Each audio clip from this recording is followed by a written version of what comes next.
the dominoes would so happen that I go to the restaurant because of Tony. Imagine taking a photo with him. Take it with him and his wife, like the exact way I imagined it. Take care of the bill as if I wanted it on a check, the same way I dreamed of it on the checklist. Have him call us over. Go talk to him with his family all the time in the world, no security, no rush. And then of his own volition, say, hey man, would love to do the podcast. I'll put you in touch with my team. We'll set it up 100%. And that was the day one of my dreams came true. A YouTube personality who interviews major figures within the world of business and sports on his channel, The Passionate Few, which has grown to 160,000 subscribers. Omar Elattar. If you're on either side of the coin, you're not centered, you lose touch with your intuition.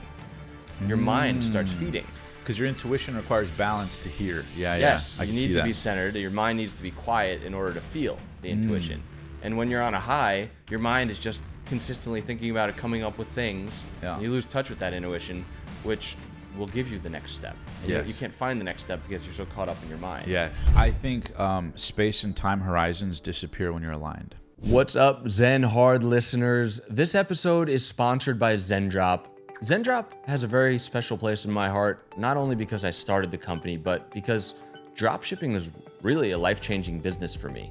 You see, I tried tons of things when I first got started, and what I love about dropshipping is that there's always an opportunity to sell a new product to a new person. There's billions of people and millions of products you can sell, and you never need to touch inventory. All you need to do is pick a product, run ads to it, and if people buy it, you make a profit. So if you're interested in getting started in your e-commerce journey, check out zendrop.com and get started today. What's up, guys? Welcome to the Zen Hard podcast. On this episode, I'm interviewing a good friend of mine, Omar Elattar. Funny enough, he interviewed me on his amazing podcast, which you need to check out, called The Passionate Few, about 7 years ago, which was, we were both young men, we were both getting started, and the journeys have been really interesting. So listening to the story that he has, interviewing people like Patrick Bet-David and Andrew Tate and Grant Cardone and anyone you could imagine, this guy's interviewed and has brought the wisdom and knowledge that he's learned from all these other people and from his own life to the table today. Not only that, but we've covered some really interesting stories of manifestation and dove deep into the mind and the intellect and the soul and went down many different paths. So if you're listening to this, I hope you stay tuned. Enjoy the show. So Omar, welcome to the show, my friend.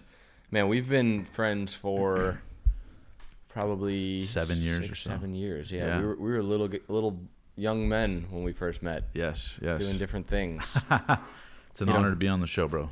Your podcast was a pretty big thing for me because you had, you have a big podcast, and especially back then when I was first getting started out, and you brought me on, and I think it got like over 200,000 views. Yeah, something like that, 250,000 views or something. Yeah. Which is pretty crazy. It was a Insane. big break for me.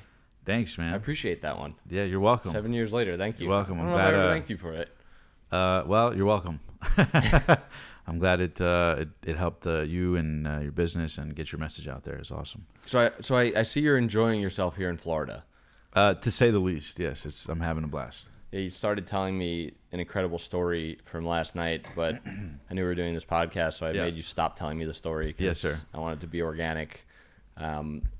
We're both, Tony Robbins' work has changed both of our lives. Met incredible people there, learned a lot. We talk about a lot of that stuff just regularly. And so can you share what happened last night? Yeah, man. So last night was probably one of the top 10 greatest experiences of my life. There's the short version, but I'll give you the long of it. Long story short, we run into Tony Robbins. And Well, you were at Date with Destiny here. I was at Date with Destiny. So I'll go back to the beginning. So this is the story of how I manifested or connected with Tony Robbins. Thank you to the universe and God. Yesterday. Okay. So it's 12 hours ago. Fresh off the buzz. So basically, I on a whim, I was in Dallas, Texas about a week and a half ago, and I was trying to figure some stuff out, some family challenges and health challenges with loved ones and stuff that weighs heavy on me. And so I've been in this phase of trying to untangle some inner webs. And so on a whim, I'm talking to my buddy on the phone, and he goes, like midnight, he goes, dude, you should go to Date with Destiny or one of Tony's events, man. I feel like that would really, every time you go to those, it like always levels you up. Like you should go to that. When's the next one? So I check, and when I check, I'm like, holy cow, it like started that day. Like Day with Destiny, I look at the date, I look at the schedule, I'm like, dude, you're right, let me go. And I look at the schedule, and it like that day was day one. Wow. Day one. Crazy timing. Great, insane. So I'm like, all right, I've been on this thing where like when the universe tells me something, I let my logic get out of the way. Kind of like me and you talk about, it's like a lot of times the subconscious or the universe will whisper things to you, and then out of fear, you kind of shut it down. But I threw caution to the wind and said, F it, let's do it.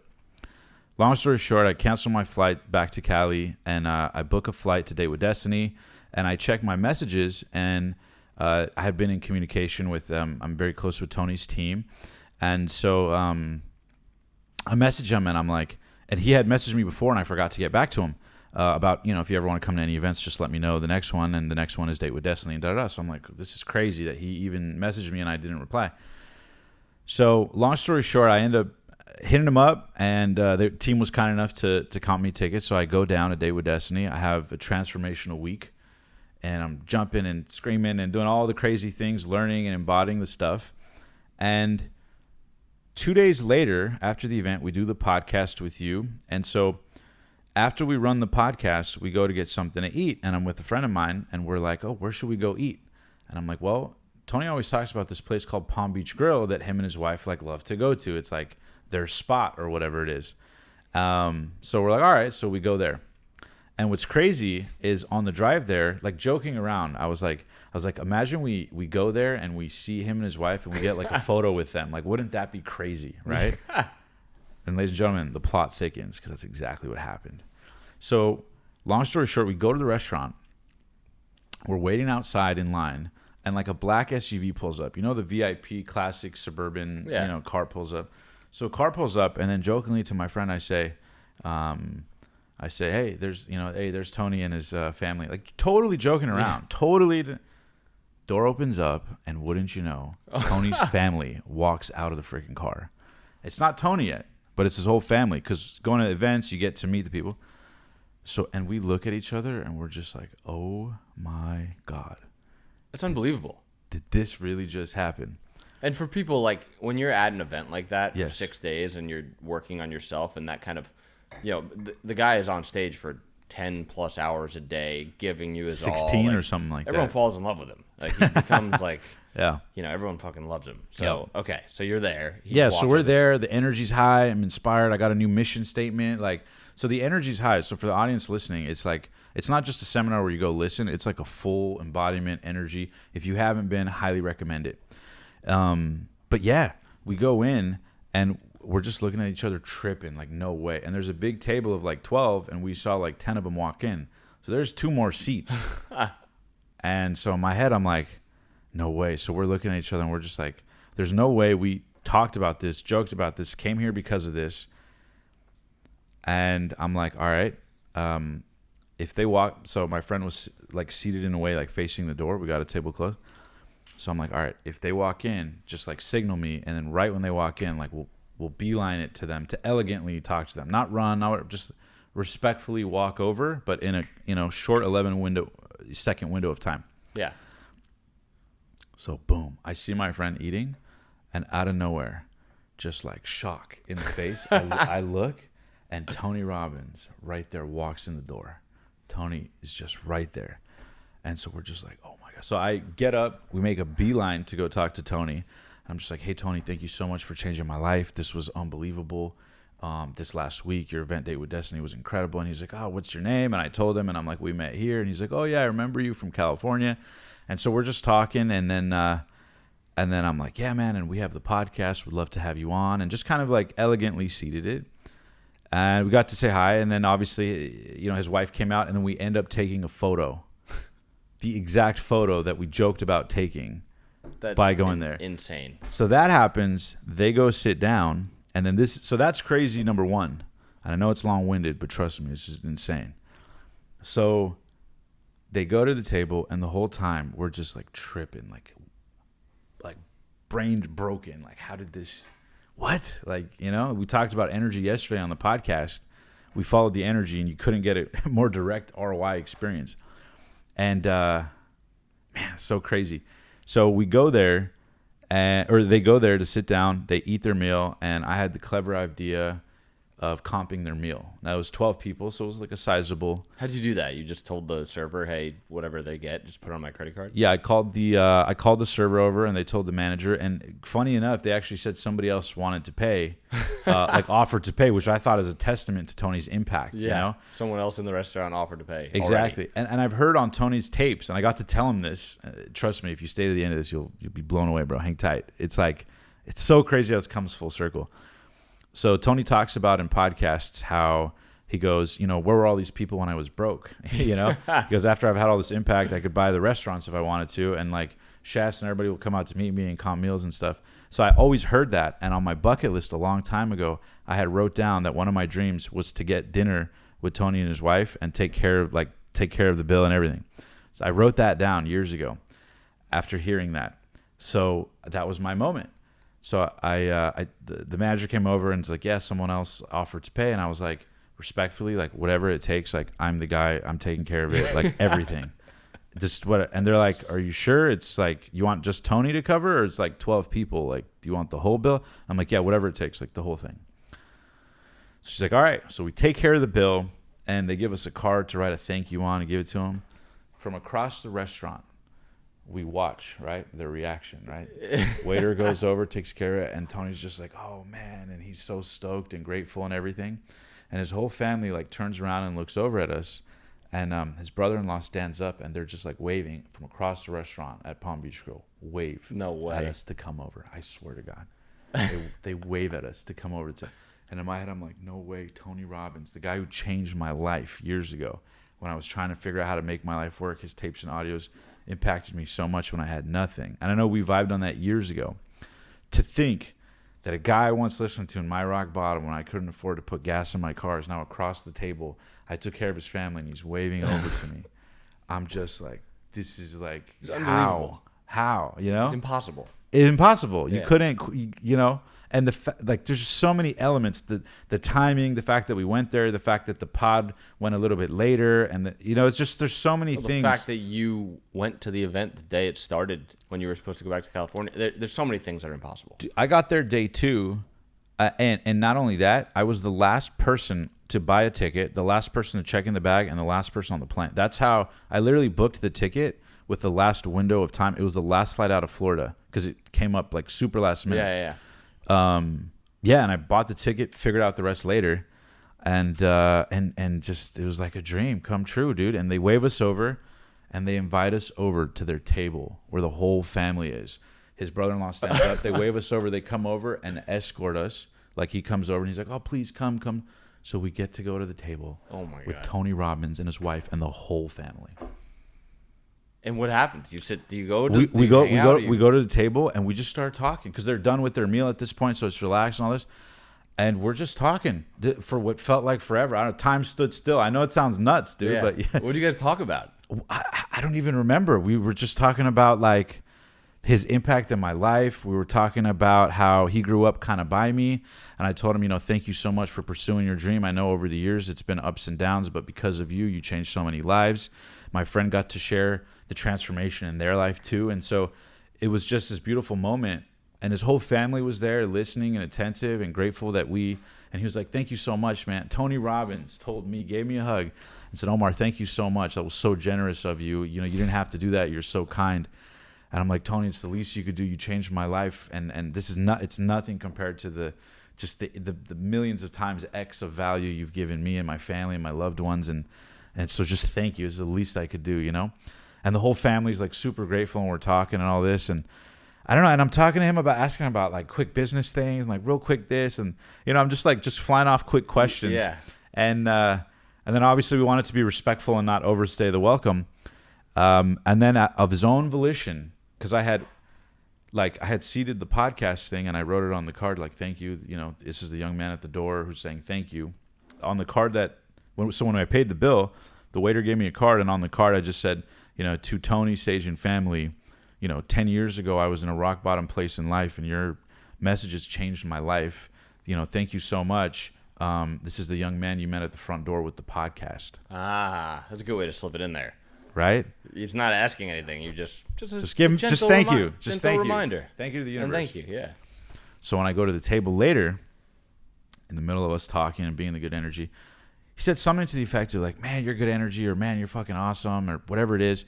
Gave me a big hug, and he goes, man, I'll do your podcast. Would love to do it. Wow. He goes, we'll set it up. I'll set you up with my team, and we'll do it 100%, brother. I appreciate you, and holy shit, very generous of you. Thank you so much. And in my head, I'm like, no freaking way. My mind is blown. No way that I went from a podcast after a week-long thing, after a last-minute thing, trying to up my life. The dominoes would so happen that I go to the restaurant because of Tony. Imagine taking a photo with him. Take it with him and his wife, like the exact way I imagined it. Take care of the bill as if I wanted it on a check, the same way I dreamed of it on the checklist. Have him call us over.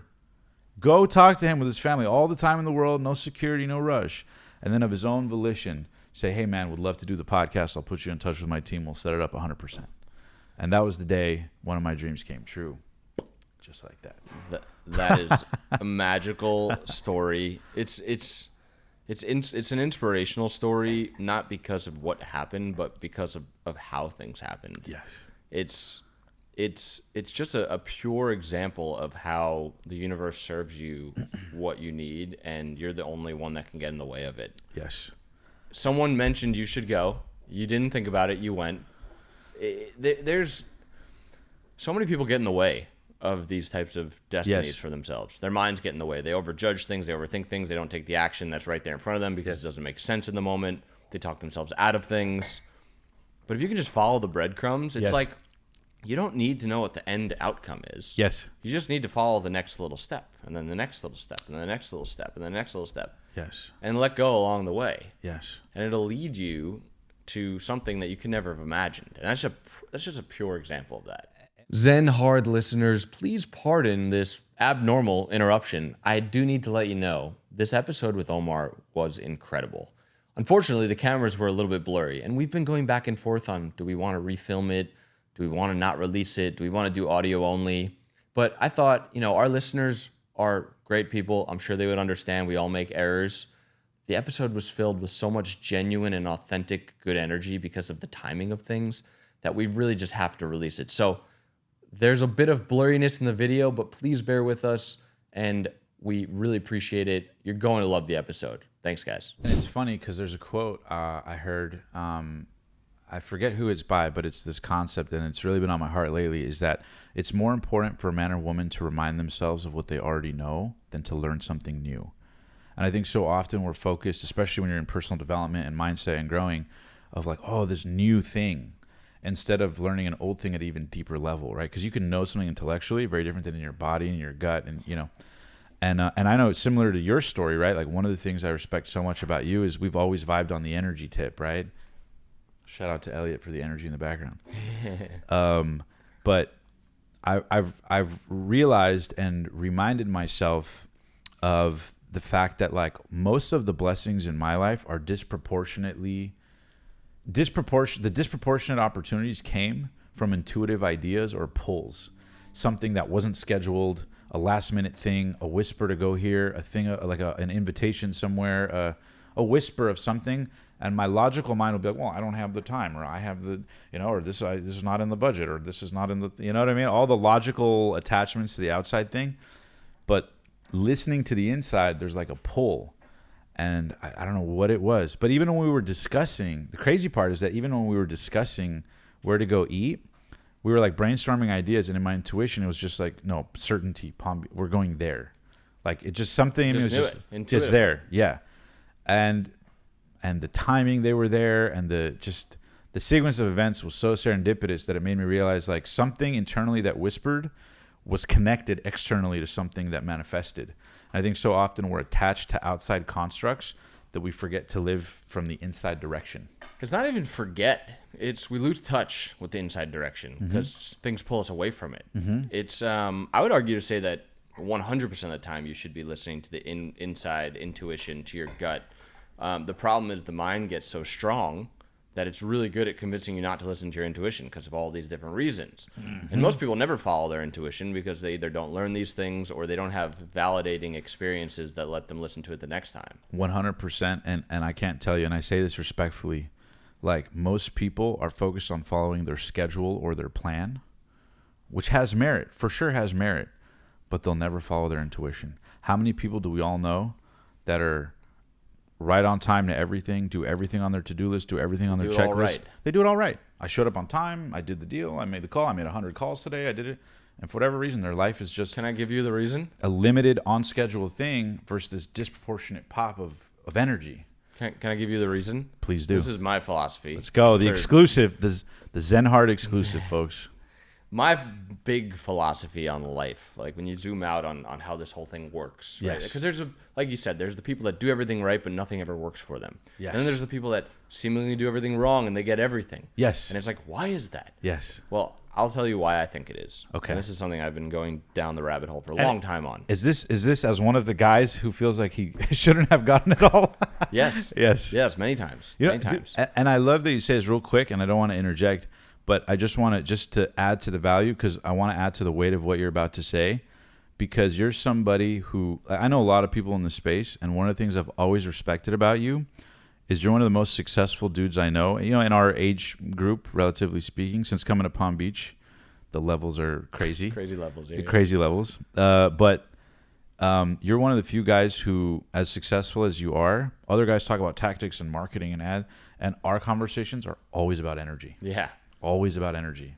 So I just want to just add the weight of not only your success has been done because of your hard work, but just the weight of it. So go ahead. No, just so the audience knows that. I appreciate the setting me up for people to listen more. That's great. I appreciate that. No pressure. My whole kind of way of living is that, you know, when you think about it, we live in a universe of unlimited possibilities, right? Yes. It's an infinite universe, meaning there's infinite things that could happen. Yeah.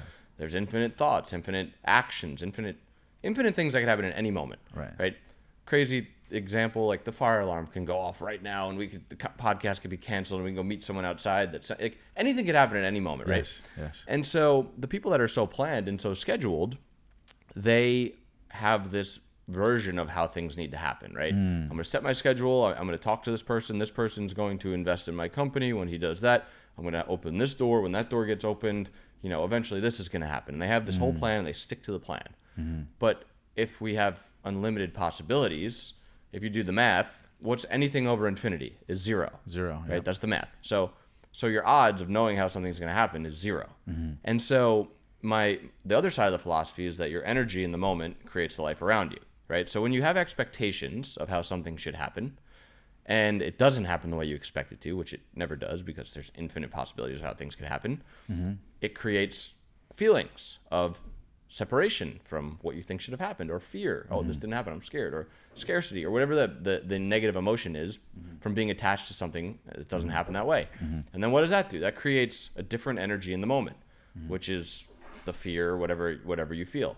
And if your energy in the moment creates the life around you, it's a compounding effect. You feel the fear, now something bad happens, or something that not what you want to happen ends up happening. Yeah.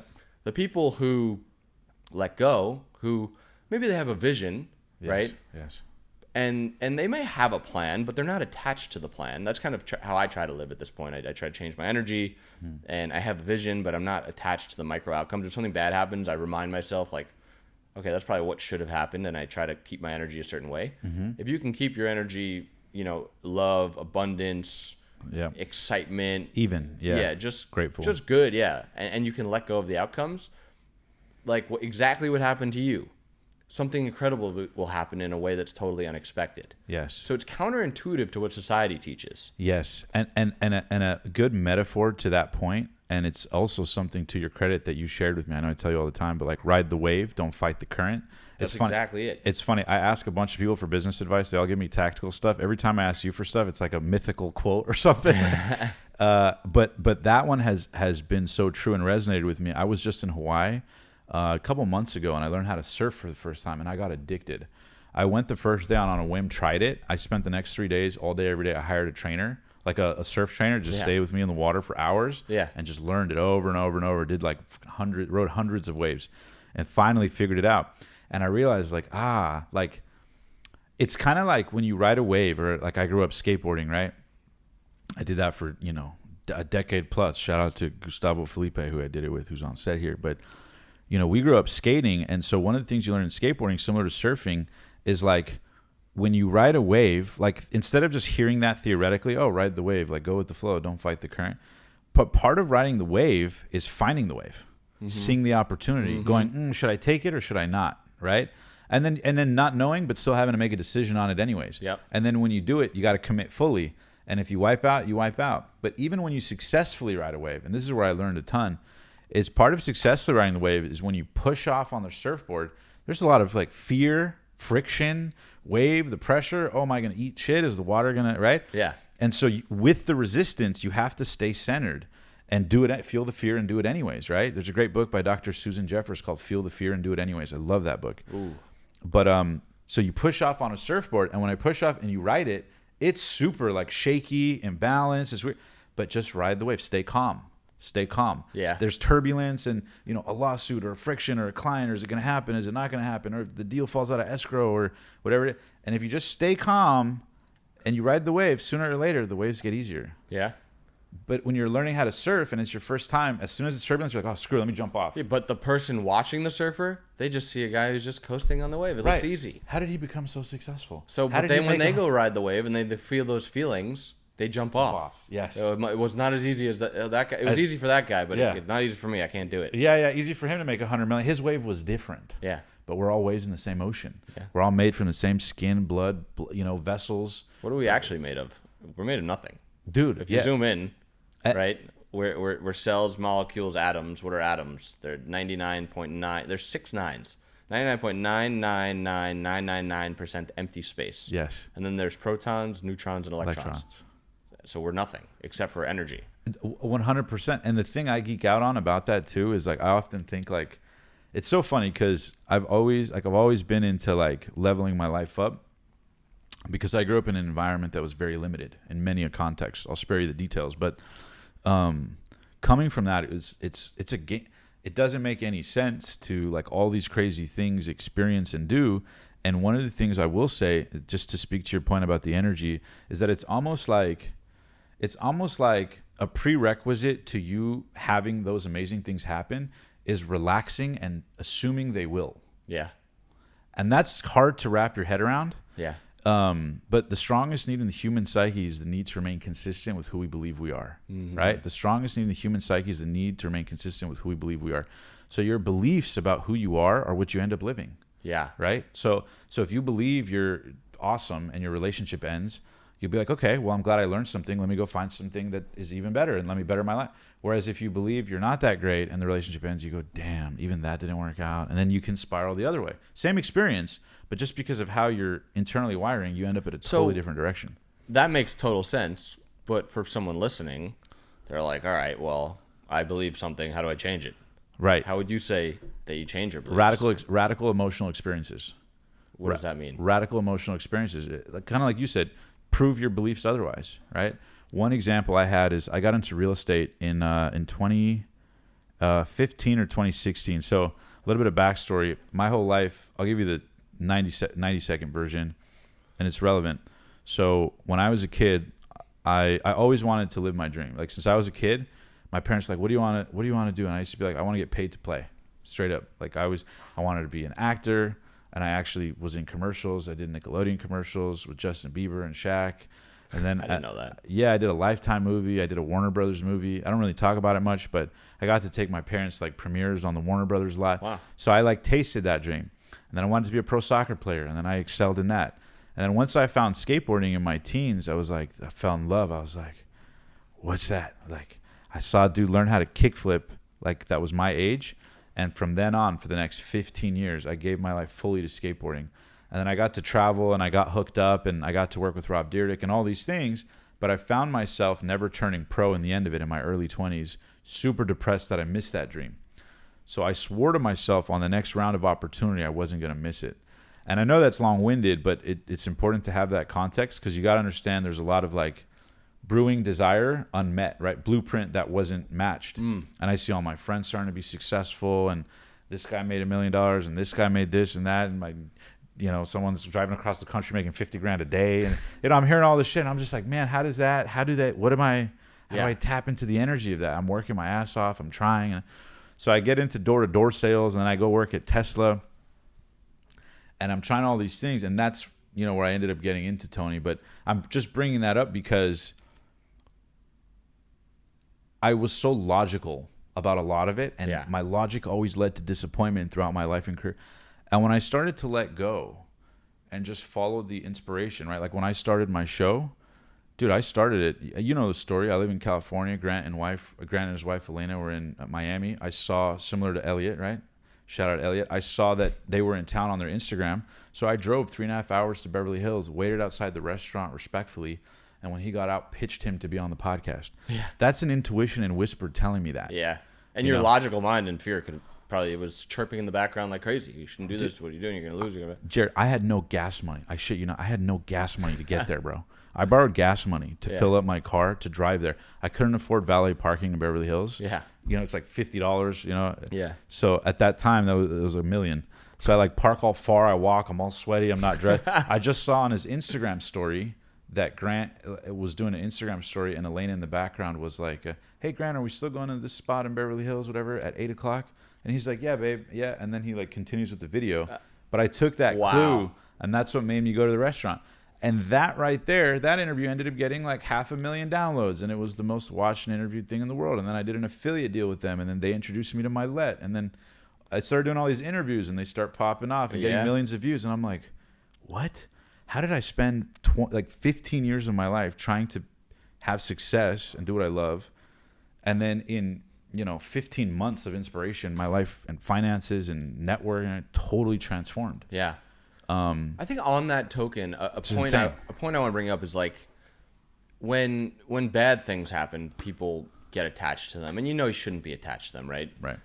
But it's also the same thing on the other hand. When good things happen, you also need to let go. Yes. Because people are waiting for this big break, and something happens, they overreact, and they get. And I used to do this all the time, and I still do it, but I'm more aware of it now. Yes. It's being centered, right? So. Even when something really, like for example, this thing with Tony. Yes. Right now, you're very excited about it. Oh, yeah. And you should be. Yes. And you should enjoy it. Yes. But when people get too attached to something good, then it also gives them an opportunity to be knocked off that wave. Yes.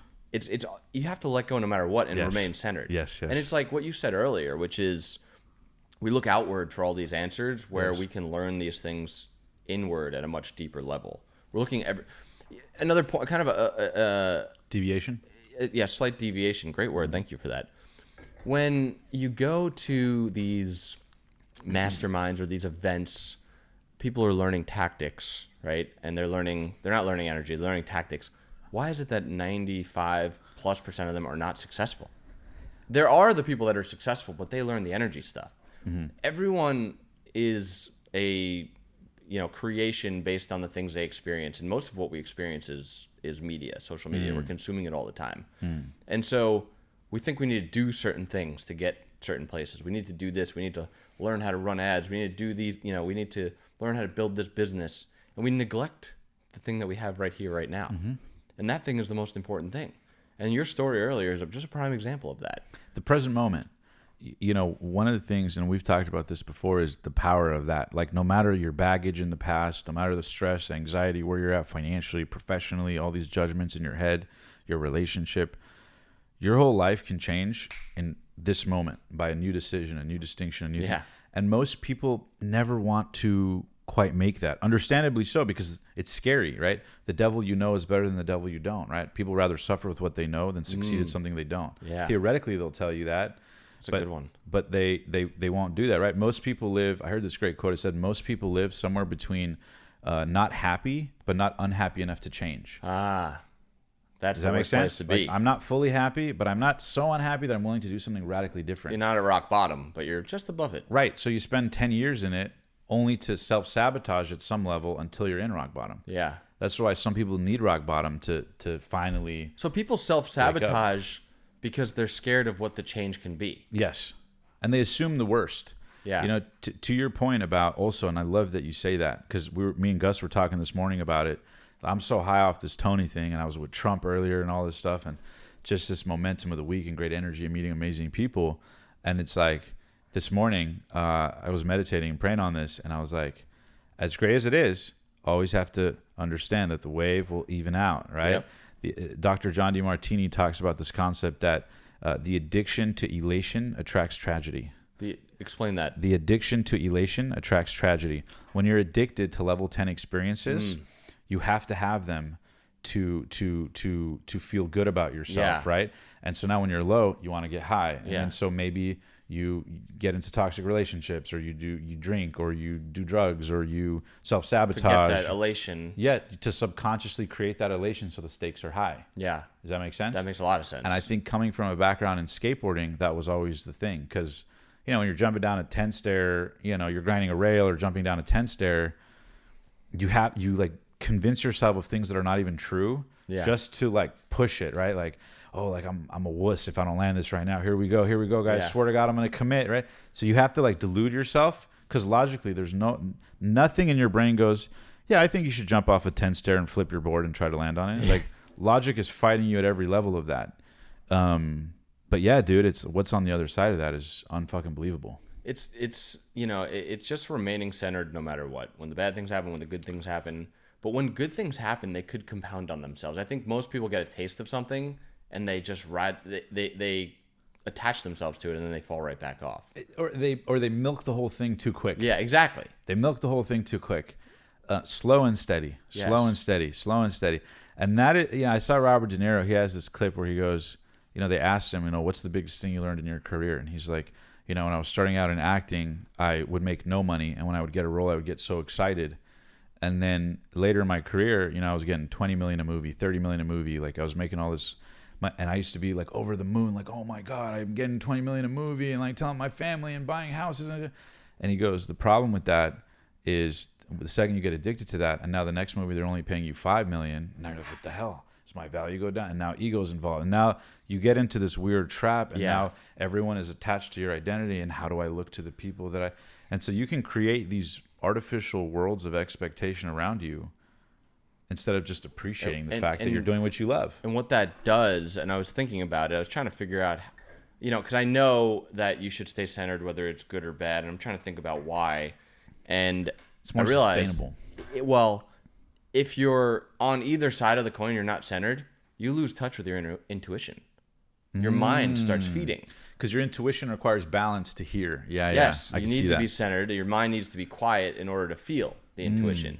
And when you're on a high, your mind is just consistently thinking about it, coming up with things. Yeah. And you lose touch with that intuition, which will give you the next step. And you can't find the next step because you're so caught up in your mind. Yes. There's different spiritual practices and books and yogis and things that talk about what we are, but I think it boils down to we are our mind and we are our soul. Yes. And you could say it's our mind or our ego, or you could say it's our soul, or it's our intuition, or it's our part of us that's God, whatever it may be. But I really look at it as there's two parts of us. Yeah. And I think society makes it so that it's really hard to find the soul or the intuition, whatever you want to call it. Yes. And it makes it really easy for the mind to take control. I think like what I've learned is that people spend 99% of their time in their minds, and occasionally they get that little bit of intuition.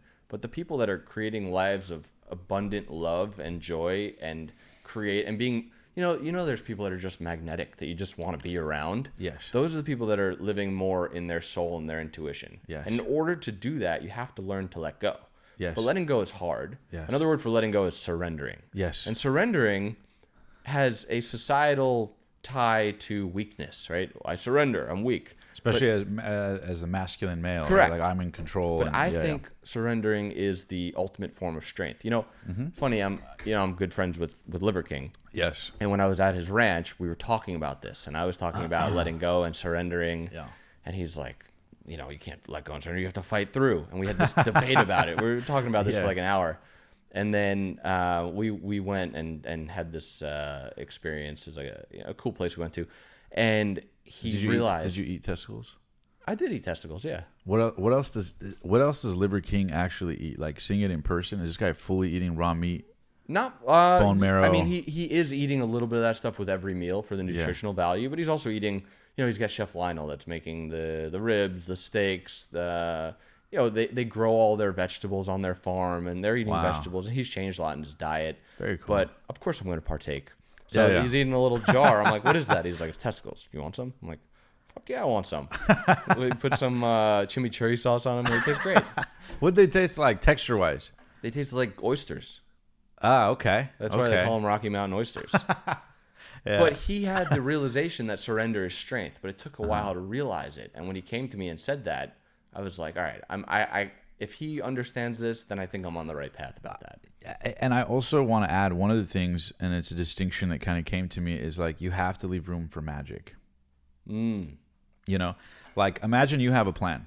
Okay, I want to build this company and I want to make $10 million doing it, and I want to do this, and like, okay, I'm going to hire this, I'm going to do this, I'm going to show up at 6, I'm going to leave at 5, I'm going to say no to every invitation, I'm going to not say, right? Like you just, right? Yeah. The illusion of discipline, you do the hot tub or cold plunge at 3 a.m., whatever it is. Yeah. That's fine, nothing wrong with that. But if you don't leave room for magic to take the flight, go up to the person, make the call, send the email, shoot the thing, that's where the disproportionate, like, that's where God bless it. You're literally God. Nowhere in your schedule did you write down God blessing me 3 to 4 p.m. on Saturday. Yeah. And so, how do you expect magic to show up in your life if you're not open to it? You know, It's so true, and bro. and I think, and of course, there's a balance to it, right? You can't just wake up and be like, oh, let's just wing the whole thing. I think to a degree you can if you have. You had an argument there. I think you can. I love that. I've been experimenting with life like that for the last couple of years. Well, when somebody who built a 9-figure company says that, you know, it's worth a consideration, folks. but no, I agree because, like, dude, you couldn't plan or calculate that. Like a lot, I'm sure in your life too, like an opportunity or a client or whatever it is, you would have never met if it didn't just God had to whisper it to you, and also who you're being attracts things, right? I think Jim Rohn talks about this concept. Success is not something you pursue. What you pursue will elude you. Success is something that you attract by the person that you become. Even magnets, right? Like think of a magnet, right? The people who have the most in the world are where just things come to them, flow to them, right? Correct. Like look at Tony. We go to the restaurant, people want to pay, right? Like magnetic. Right, magnetic, right? Yeah. People are so the question is, how do you get your dreams and goals? It's one thing to pursue, but I think the true goal is to have things come to you. Right? When you think of Kobe Bryant, when you think of even as a skateboarder, shout out Paul Rodriguez, P-Rod, he's a professional skateboarder, a good friend of mine. I've had him on the podcast. He's the first skateboarder in history to get 10 signature shoes on Nike. But when you look at a Kobe or all these guys, do you think when they were kids and they were coming up, they were hitting up Nike trying to get into? No, Nike came to them. Yeah, they became magnetic. And so it's a totally different mind shift. Like imagine instead of like, oh, I want to get this client, my dream is to sell this client their real estate. My dream is to, close this deal or collaborate. But imagine a universe, just entertain the possibility of them coming to you. Entertain the possibility of Tony Robbins across the restaurant saying, hey, come here, right? And who would you have to become in order to, at whatever level, attract that? I might sound nuts, but there is an answer to that. There's infinite possibilities of combinations of actions from this exact moment, right here, right now. No matter your finances, your age, your relationship, your emotional state, right now, exists a path between you and a surreal experience of life. The difference is if you listen to the whispers. Yeah. And well, most people you never make do. room for the whispers. Intentionally make room in a very, very noisy world. Yes. It's hard to make room for the whispers when things are pulling you away from them all the time. And when you spend most of your time looking outside, I'll tell you one thing that tripped me out. This is what made me a lifelong meditator. I was meditating one time and I had this distinction. And I said, I thought about it. I'm like, how come every time I meditate, downloads come to me? This morning I was meditating and I literally got a download that said, cancel your trip to Dallas, right? And in my head, I'm like, no, but this and that. And like, this is an important thing and and all that. And in spite of that, my intuition was like, yeah, all valid points, but still stay in the energy. Yeah. So I was like, all right. So I canceled the flight. And, that's just one practical example. But the truth is that most people, this is what made me a lifelong meditator. Most people spend their whole life looking outside. Mm-hmm. Let me go to the seminar. Let me go here. Let me call this person. Let me try this. Let me cold call. Let me prospect. Let me get this. Let me brainstorm. Let me go here. Let me go here. All great actions, right? Yeah. But we look outside for the keys to success, right? How many times do we close our eyes and look inside? Most people Never. Right? And so we seek outside what is inside. Yeah. And people will be like, oh my God, I can't meditate for 20 minutes. They'll spend 20 years looking outside, calling, doing it. How many times do you close your eyes and turn your eyeballs inward? Go, what do I really want? Who am I really? What would really light my life up? What would really just like blow my mind? What kind of relationship do I want? What kind of finances do I want? Well, I think that's the same thing that I'm saying with, the mind versus the soul, right? You're spending all the time in the mind, and or you're being driven by either your mind or your soul. Right? The actions you're taking are either being driven by the thoughts you have or through the feeling of intuition. And if you're spending all your time out here, you're not letting your intuition drive you that way. The problem is that for people like you and I who have experienced this already, we've gotten validation that, okay, yeah, that worked. Yeah, Cool. exactly. Next time I'm a little more encouraged to do it. Yeah. For people who are just getting started, they're like, yeah, I hear those guys, but the mind still has total control. There's no mental reference of it being true. Yeah. So you the validation helps. Yeah. But if you stick down that path and you listen to your intuition for long enough, you're going to have something that happens that the next time you want to listen to your intuition, it convinces you to do so because of that previous validation. And on a practical level, to your point, the one thing I always tell people is there's this quote by Einstein. I know I'm dropping everybody's lines, but there's this concept I live my life by, dude. And that is that Einstein said there's two ways to live your life. One is as if nothing is a miracle. The other is as if everything is a miracle. Right? Hear me on that.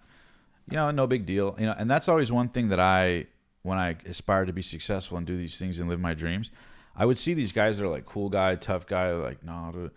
And one of the things I love about Tony or any of these other guys, they're like, yeah, dude, I can't even fucking believe it either. Dude, Yeah. I don't even know. I don't even know what 100 million look like. Yeah. I have no idea how the universe would give it to me. I'm just tap dancing at seminars and doing what I love. And all of a sudden the universe just gave me everything up beyond what I even dreamed of. Right. Or Kobe, I'm just shooting hoops because I love it. And we're like, here's a $100 million lifetime Nike contract. And so the universe actually rewards people living in their energy more than anything. 100%. I mean, there's no way there's no chance that Tony Robbins sat there and said, this is the most safe life path to take. I'm going to start doing these things. It was a consistent stream of intuition that was guiding him. Another challenge that people face is identifying the difference between intuition and impulse. So like, for example, if you have things to do and your mind is like, we're not going to do it. We're going to procrastinate. That's an impulse, right? So it's like you still need to do the things you need to do, but when you don't want to do something, like let's say Kobe, for example, he practices every morning. He has that discipline or had that discipline, right? There was probably parts of his mind that were like, oh, we should sleep in, whatever, and he overcame those things. Sometimes your intuition is telling you to do something else. And it's identifying the difference between which one of those things are your intuition and which one of them are your impulsive mind that's telling you to procrastinate. Yeah. Because it gets it to be a blurry line. Sure. Especially when you're new to it and you don't even know one or the other. One of the things that helps me with that is I think of it like a compass, right? Like a compass. It always knows north, south, east, west, but you have to know where you want to go. Right. Right? So there's a nuance there. It knows where you are, but if you don't know where you want to go, you don't know where you are in space. And so how do you do it? You have to calibrate the compass because the compass can get messed up too. So the question is, how do you calibrate, right? And calibration to me is about looking inside, right? And whether it's a walk, meditation, whatever. But I feel the bottom line is the same way you can hear your outer voice. People would say, well, how do I listen to my inner voice? How do I talk to, listen to it? How do you talk outwardly? You just make sounds and try. Yeah. Intuition's the same thing. Close your eyes and just say, hey, intuition, like, what should I listen to? You ask your mind a question, it'll give you an answer. If I say, Jared, what color are your socks? Or, we have some friends in the audience. If I say, hey guys, as crazy as it sounds, what color are your underwear? What color are your socks? You don't have to answer it out loud, but I guarantee you every single one of us just answered the question, right? Yeah, I just did. You ask your brain a question, it'll give you an answer whether you like it or not. Right. So if you say like, how can I expect a miracle today? How can I make something amazing happen? How could I turn my life around? What's good about this? What's the opportunity here? Your brain will give you those answers. How can I listen to my intuition more? Just try. And on a practical level, the one thing you had a great question about, for people who have never had the experience, step one is go out there and expect a miracle today. Literally, just set the intention. Hey, today I'm going to go out into the world and I'm just going to set the intention. Something amazing is going to happen today that'll change my finances. Yeah. That'll change my network. That'll whatever. And watch what happens. Just relax into it and listen. Set that intention on your compass and enjoy the show. Let go. And I guarantee you your day will be very different than yesterday when you were on schedule for everything. Yeah. Well, a lot of people need to remove things from their lives to be able to get to that point. Like addition by subtraction. Yeah, most people in this life, unfortunately, and especially with the younger generation, they wake up and they look at their phones. and their phone is a cesspool of possible energetic patterns that they, you know, maybe they open up Twitter and they see a video about war, and now they're thinking about war or fear. Or they see someone's life and they're like, oh, I wish I had that guy's life. And all their energy goes outwards. And it becomes addictive to the mind because the mind's getting dopamine. I want more of it. And then when they try to not do it, their mind's craving dopamine, so it's hard to hear that inner voice. And it feels the gap between your current reality, which sucks as you feel it, and then what's going on there. Yeah, but it takes some time to detox and get your mind off of those things that give you the dopamine to be able to listen inward. Yes. Like, I don't have social media on my phone right now. I go through times where I do and then when I don't. But for the last 2 to 3 months, I haven't had Instagram on my phone. I have a YouTube because of occasionally I'll like look something up on there, and it's, for me, it's not as like unhealthy. Right. But you'd be surprised how freeing it is to not have social media on your phone. And how much more time and bandwidth and energy. How much more presence you get. It's so funny, man. Fun fact. So the iPhone came out and everyone had it like 2012, 2013. I didn't have a smartphone until 2016. Oh, yeah? Intentionally. Like, I would buy iPhones and then flip them. Like, I would buy them and sell them and make money. But I had a flip phone. Yeah. And everyone used to like kind of like laugh at it. But I was always, from all my friends, the one killing it.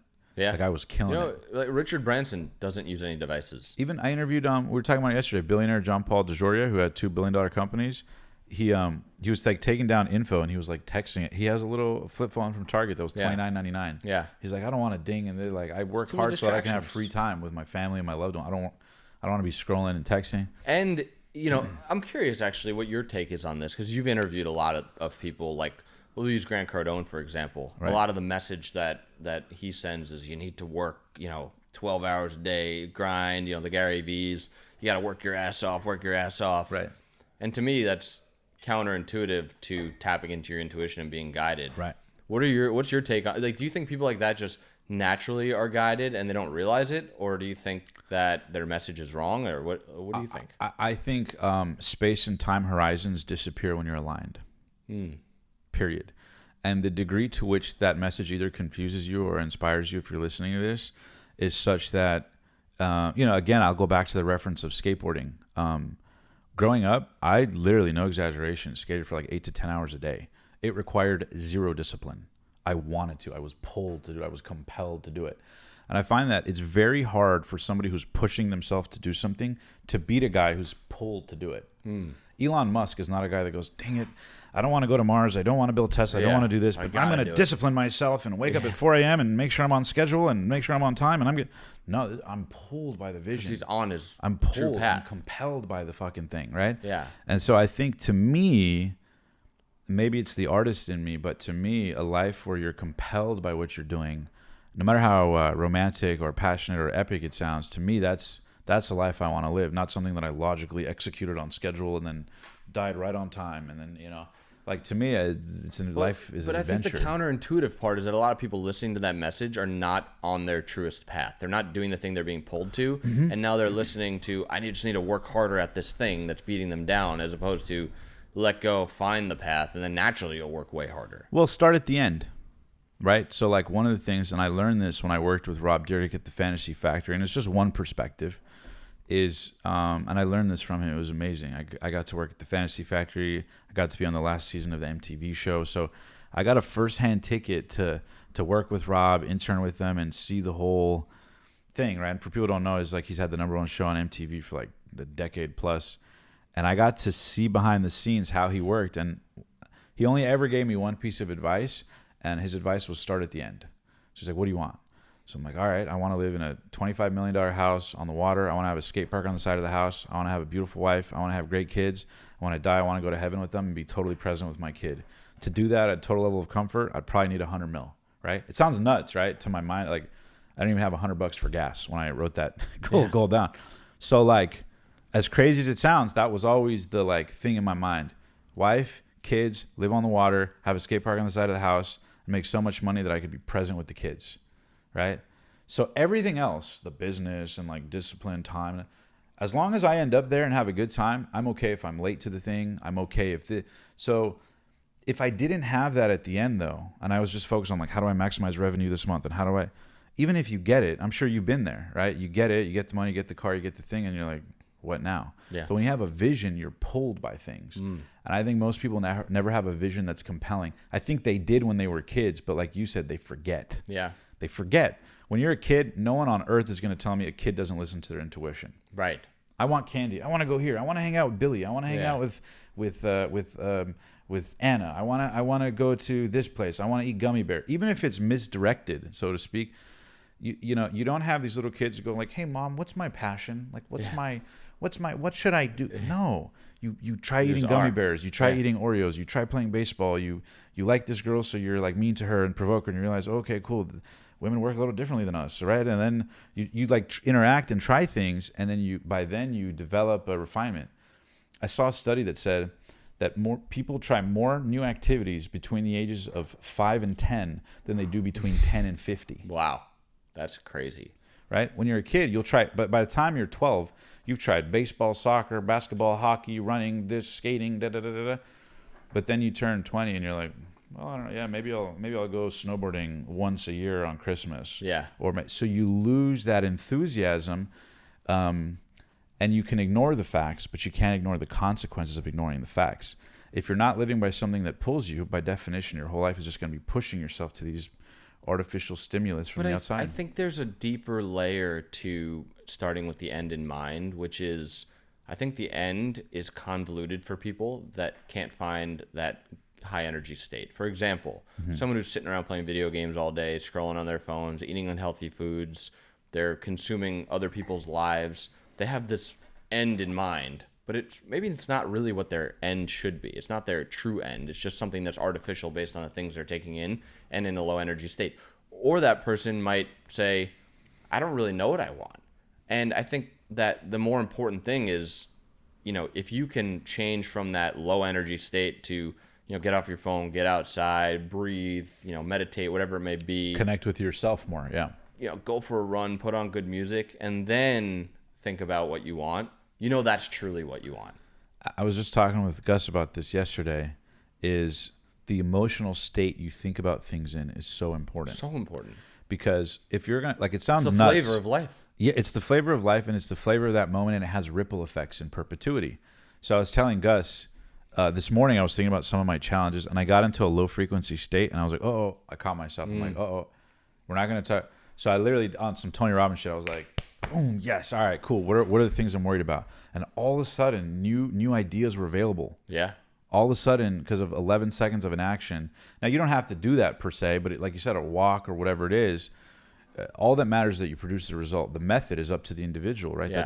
That's the art of life. Right. But one thing that I will say too, is to speak to that, there's this metaphor and analogy I love. And I'm so grateful to God that I remembered it on the pod. And I hope people enjoy this because this made a shift for me. Is, let's say there's two people, right? Let's say there's a parallel universe, and there's a guy with his wife in house 1, and there's a guy with his wife in house 2.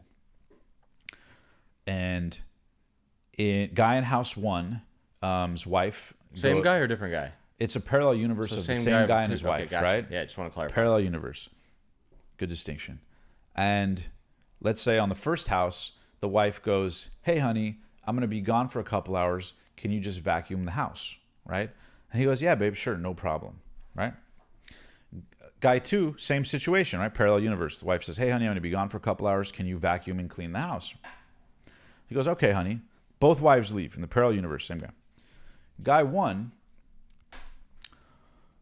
vacuums the whole house, right? He's vacuuming. He's just up and down. I'm going to do a good job. My wife's going to be happy. And just vacuuming the whole thing. Just got the vacuum. Every inch of that place was vacuumed up, down, left, right. Guy 2, parallel universe, same thing. Does the exact same thing, right? So does the exact same thing. Both wives come home. Same parallel experience, right? Wife 1 comes in, and the house is spotless. Perfect. It's clean. It's vacuumed. Everything's perfect, right? Done. This guy did a great job vacuuming every inch of the house 2, wife comes home, and they get in a big fight, right? And she's like, what the heck? And he's like, no, I vacuumed the whole thing. And she's like, what are you talking about? This is a mess, all this stuff. And she's like, well, how is it not clean? And he goes, well, I vacuumed the whole thing. I don't understand. And she goes to the wall, and she sees that the cord was never plugged in. You see what I'm saying? the metaphor here is that most people will try to do the work, but they never plugged into their power to begin with. Ooh, that's a good one. So I did the stuff. I showed up to the meeting. I showed up to the thing, but you didn't plug into your power first when you did it. And so the universe doesn't care how long you vacuum. You didn't plug in first. Step one is plugging into the energy. Best case scenario. Same guy, same universe, same wife, same time. Everything was the same. There's one 11-second action difference that one did up front that the other didn't. He plugged into the power. Because of that, he has a peaceful night with his wife. The other guy's living through hell. And he both did the exact same work. One plugged in and one didn't. And how does one plug in? Well, that's in real life. Well, that people already have plugged in, right? If you want to know what works, study what's already working. Every single person listening to this right now, if you're hearing this and you're like, well, this stuff's great, but how do I apply it to my life? I will bet you, first of all, ask yourself, if I did know, what would I say, right? From Tony Robbins, like, oh, I don't know what to do. Well, if you did know, what would you want, right? Yeah. Start there, number one. And trust yourself. Don't take the barrier of, oh, it has to be, drop everybody's goals, drop whatever it is. Just for yourself. You can change it later, but just something to get you moving, number one. Number two is just think about times in your life where you felt joy. So for me, one of the things I talk about is, I was telling Gus this, my buddy, I said, I'm frequently complimented on my communication skills on different podcasts and all this. And people go like, how are you such a good speaker? And to me, it's because I want to experience rich emotions. I can't feel phenomenal if I don't use the word phenomenal. You see what I'm saying? Mm-hmm. How was dinner? Oh, it was good. Thanks. Yeah. Versus, how was dinner? Oh, it was phenomenal. The company was great. The energy was amazing. All of a sudden, my energy feels amazing. I had the same dinner. Yeah. We both had the same dinner, but one plug in, right? So it could be that micro. It doesn't mean you have to be, kinesthetic on your delivery outlet. It could be internal. It could be inner conversation. That's just one extreme example, but don't assume you've never had it. If you want to be in great energy, go get around it, right? Proximity is power. You just, like people say, like say we were in this room and then you're like, well, how do we plug in? Well, look at what's already plugged in. Just go to the energy source. Yeah. What's already working in your life? Where's there already energy? Yep. Okay, maybe you don't like work, but do you like a colleague at work? Okay, go to the colleague at work, strike a conversation. Do you like a restaurant's ambiance? Do you like, maybe you don't have money, but you want to one day be wealthy? Go to a wealthy hotel that's free. Work out of the lobby. Yep. The energy's there, but you gotta, nobody walks around in this room and goes, oh, how do I plug it in? Yeah. Go to where the energy already is. Yep. And trust that, and the rest will reveal itself. Start with what you know and let the rest grow. I love it. I want to go into another topic that I've been curious about, which is your interview with Andrew Tate. Okay, let's do it. So you went to Romania. Yes, sir. And this was, can you just tell the story of the situation? Yes. I remember there was prison involved, or jail, there was traveling to a compound. I wanted to hear that story because I never really fully heard it. Dude, my life is crazy, which is funny because I'll tell the story, but fun fact is you're looking at a young man who took a very unconventional path in life. And I remember years ago, I was in my rock bottom situation, and with the last money I had, I hired a coach. Shout out Dave Thorpe. We sat down at a table, wrote a pen and paper. This relates to the Tate thing. And he said, I went through a breakup at that time. And he said, Omar, if life was perfect, what would happen next? Right? If life was perfect, what would happen next? And it was the first time in my life, because I think so many of us assume life is tough and bad things are gonna happen. You assume like, oh, it's an uphill battle. How am I gonna this? How am I, And this is right when I was getting into real estate. I got my license in real estate as an agent. And he goes, if life was perfect, what would happen next, right? And I go, well, if life was perfect, I would sell the most expensive house in the area. I would interview legends. I would make millions of dollars. I would inspire millions of people, and I would surround myself with, amazing men and women. I would, at the time, my goal was to make $100,000 a month. To me, that was like a zillion at the time. So I was like, oh, I want to make $100,000 a month, have total free time, and be able to go to lunch with my girlfriend at noon on a Monday and have no anxiety. Yeah. And run into fans of the show and they want to take a photo. Right? That was my compelling, crazy dream. That happened, right? Like fast forward years later, that happened. But when it was me writing a paper with my coach and having no money, I literally still have the paper, and I was in tears writing it. I still have dried watermarks on that page. I swear to God, I want to frame it in my house. And show my kids one day, God willing. But I digress. So I wrote down that plan, and on it, he made me write down this manifesto for my life. And I wrote, I see myself inspiring millions of people. I see myself being questioned all the time about how I got interviews. I see myself being complimented on interviews. And I have never done an interview in my life, ever. Maybe for jobs that I didn't get hired for, right? Like this is not somebody who like has experience. This is just pure inspiration. So I write down this, and my goal was to fill my life with as many surreal experiences as humanly possible. That was my intention. Yeah. Because a lot of people, you know this, right? A lot of people can make money. A lot of people can do this. Understandably so, very few people live this weird-ass life that I have lived. Yeah. That's been amazing. And so that's like the intention up front first. So once I set that intention, the journey was a series of things. And leading to Andrew Tate, I just thought to myself, like, all right, like if life was I always go back to, if life was perfect, what would happen at this seminar? If life was perfect, what would happen today? That's always my reference. Yesterday was an example of that. This week has been an example of that. So I just go, all right, if life was perfect, how would I interview Andrew Tate, right? That's always my reference, even with Trump or Tony Robbins. Yeah. Like, if life was perfect, how would it happen? I didn't quite imagine Tony calling me over to the table, but hey, the universe had some room for magic. So with Tate, I had set the intention, but I'm like, how, right? Everybody gets stuck on the how. And one of the things I've learned is this concept called who, not how, right? Who, not how. The longest way to get to what you want is by trying to understand the how. Right. The shortest way is a who. So I was like, if life was perfect, a gatekeeper would flip the switch. Now, it so happens that switch had a price tag on it. But how it happened was nuts, because I initially had interviewed a few people. I set the intention for him. And then kind of months went by, and I was trying to figure it out. He's in a different country. He's in jail. You know, he's being jailed by the Romanian government. He's, they have him on house arrest. He can't leave the country, so I'd have to go to Romania. Like, the whole thing is nuts, right? So I'll tell you the full story, which is wild. I haven't really told it before. So out of nowhere, bro, like straight out of a movie, talk about on-time magic, I get a DM from a guy who reached out to me when he was 17. Shout out Jeremy John Marie from Canada. I love you, Jeremy, and his team at Clickables is amazing. Appreciate you guys. They do thumbnails and stuff. Hit them up, clickables.co. Anyways, so at the time, Jeremy hit me up. He was like 15, 16. He was a fan of the show. He was a young man. He didn't have a lot of things going for him. And, at the time, I think I was charging like $1,000 an hour for consulting or whatever. But this was early in my consulting days. And so this guy reaches out, but he was like hungry, inspired. He's like, dude, I don't have the money, but I'll add value, whatever. I said, don't worry, I'll hop on a call with you. So I hop on a call with him, and he tells me all this stuff, his dreams, his goals, his ambitions. I end up doing a coaching call with him, and I never hear from him again till like years later. Crazy how the universe, when you drop blessings, disproportionately later they pay you back when you're living in the energy. So I add value to him, whatever. And he's like, dude, I'll never forget it. But I never asked for anything in return. Fast forward from that call, he ends up working with Tom Bilyeu. Mm-hmm. And I gave him strategies on how to. So he made a website, because my mentality is do whatever it takes, right? Yeah. My mentality is gun to my head, it has to happen. Yeah. Gun to my head, if I had to interview Tony Robbins. Gun to my head, if I had to interview Trump. Even if I have no experience, gun to my head, God said, Omar, you have to do it. You have 30 days to make it. What would I do? There's always an answer, right? Ask your brain a question, it'll give you an answer. You might not believe it or like it or be fearful, but it'll give you an answer. So crazy as it sounds, I had set the intention out of the sky.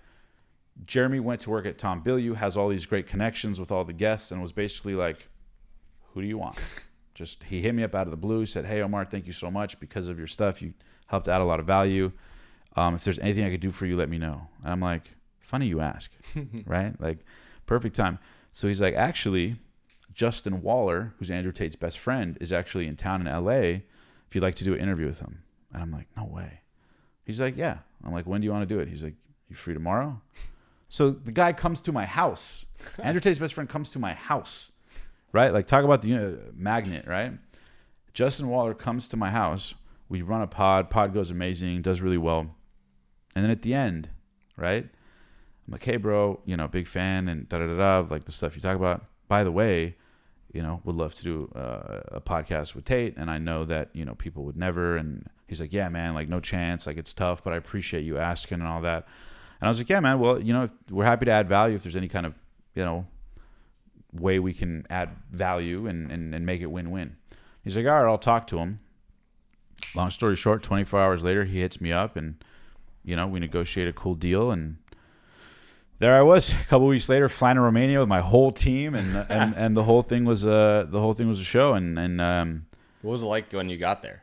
Surreal. I took like 5-6 team members. We fly down to Romania. In my head, I'm like, how's this real life? Yeah. And we're communicating through a medium. Like I never talked to him. Yeah. So in my head, I'm like, am I being scammed here? Like, is this real? This is real. And this is when Tate is hot on the news and fresh in jail. And I was actually the timing when I interviewed him was perfect. I know we talked about it. Literally when we interviewed him, he got arrested like 2 days later and got thrown in Romanian jail again, and was like the number one trending thing in the world. And again, the universe, time. I'm a kid from Walnut, California, bro. I don't even know how to turn on a camera. Yeah. I have no business interviewing these people. How did this happen? That's a belief I could have, but I transcended that. And so we end up flying to Romania, get the whole team. We get this palatial suite. Turns out that's where Piers Morgan interviewed him. And we're wondering if he's going to show up. Did he show up on time? Tate showed up. They were there on time, but he came in a little bit later because his guards came in. So we did it at a swanky hotel in Romania, in Bucharest. We fly there and we're all tripping. Like, is this really happening? Like, is this real life right now? Like, what the? So we go there, and he gets there, and there's like 5 bodyguards. They're all armed and like, you're talking to Andrew Tate bodyguard. They're like ready to kill, right? So they walk in, they vet. We talk to him. I talked to his assistant.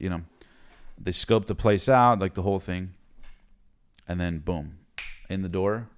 Andrew Tate walks in, just boom, just by himself, no security, walks in. Omar, pleasure to meet you. He listened to the podcast I did it with Patrick Bet-David, complimenting me on that. Surreal to think about that, but I digress. So come in, shake his hand. It's crazy. We go into the room. He ordered 7 black coffees. I don't know why, but 7 for himself. His assistant, yes, for himself. His assistant had Tate doesn't eat food. Tate only eats intermittent fast. He only eats once a day in the evening. Yeah, militantly. All he does is black coffee and fruit during the day. That's it. So they ordered and they made sure they were like, "Is the coffee there?" The assistant was super about 7 black coffees, no sugar, no milk, and fruit. Yeah. So we got like 10 black coffees and a bunch of fruit. It was ready to go. He walks in, security vets out the place. We sit down, light up some cigars, and I interviewed him for 5 hours straight. 5 hours straight. 5 hours. 5 hours. We took like 2 or 3 restroom breaks, asked him every question on planet Earth. Did you prepare for it?